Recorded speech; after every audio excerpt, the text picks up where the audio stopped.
కట్టాలని రాష్ట్ర వ్యాప్త ఆందోళనలో భాగంగా ఈరోజు కడప జిల్లా డిఎంఎన్హెచ్ఓ కార్యాలయం దగ్గర భారత కమ్యూనిస్ట్ పార్టీ సిపిఐ ఆధ్వర్యంలో జరిగిన నిరసనలో ఈరోజు కడప జిల్లాలో మెడికల్ మాఫియా జోరుగా జరుగుతూ ఉంది. జిల్లాలోని మెడికల్ షాపులలో ఎక్కడా కూడా ఫార్మాసిస్టులు లేకుండా అద్దె సర్టిఫికెట్లు, నకిలీ సర్టిఫికెట్లు పెట్టుకొని ఈరోజు మెడికల్ షాపులు రన్ చేస్తూ ఉన్నారు.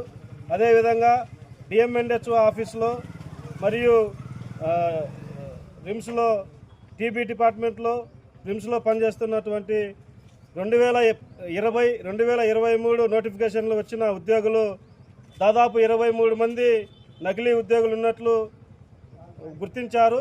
వారిపైన యూనివర్సిటీ పంపించి చర్యలు తీసుకోవాల్సిన జిల్లా అధికారులు మామూలు మత్తులో వాళ్ళ దగ్గర డబ్బులు కాసిపడి వాళ్ళను గాలికి వదిలేసినారు.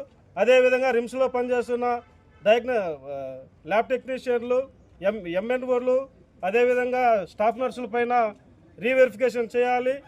మెడికల్ మాఫియా ఈరోజు నకిలీ మందులు, టైం అయిపోయిన మందులను ఈరోజు గోడౌన్లలో మ్యానిపులేట్ చేసి మళ్ళీ అమ్ముతూ ఉన్నారు. వీటిపైన తక్షణమే జిల్లా అధికారులు మరియు డ్రగ్ కంట్రోల్ అధికారులు చర్యలు తీసుకోవాలి.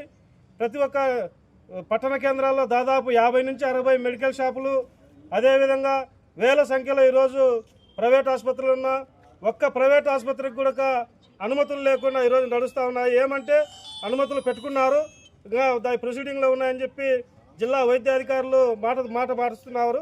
ఖచ్చితంగా జిల్లా వైద్య శాఖ అధికారులు మరియు డ్రగ్ కంట్రోల్ అధికారులు జిల్లాలోని ప్రతి ఒక్క మెడికల్ షాపు, ప్రతి ఒక్క ప్రైవేట్ హాస్పిటల్ను పరిశీలించి ఖచ్చితంగా పర్మిషన్ లేని మెడికల్ ప్రైవేట్ ఆసుపత్రిని, మెడికల్ షాప్పై చర్యలు తీసుకొని ఏవైతే అవసరం లేని మందులు అమ్ముతూ ప్రజా ఆరోగ్యాలపై వ్యాపారం చేస్తున్న అటువంటి మెడికల్ షాపులపై సీజ్ చేసి వారిపైన క్రిమినల్ కేసులు నమోదు చేయాలని చెప్పి అఖిల భారత యువజన సమాఖ్యగా డిమాండ్ చేస్తూ ఉన్నాం.